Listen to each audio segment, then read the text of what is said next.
আসসালামু আলাইকুম everyone, welcome back to my channel. সবাই কেমন আছেন?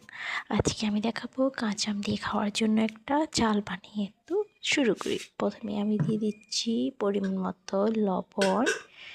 এরপরে আমি দিয়ে দিব হচ্ছে যে কি একটু লাল মরিচের ঝাল। ঝালটা হচ্ছে যে কি, যে বেশি খেতে চান বেশি দিবেন, কম খেতে চাইলে কম দিবেন। ঝালটা পরিমাণ আপনার পছন্দ মতো। এরপরে দিয়ে দিলাম একটু রসুন বাটা। রসুন বাটাটা অতিরিক্ত ফ্লেভার চাইলে বেশি দিবেন, ফ্লেভার কম চাইলে কম দিবেন, এটাও আপনার উপর। এরপরে দিয়ে দিব হচ্ছে যে কি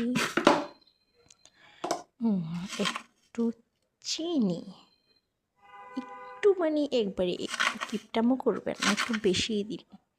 একটু চিনি দিয়ে দিলাম। এরপরে দিয়ে দিব কি দিব।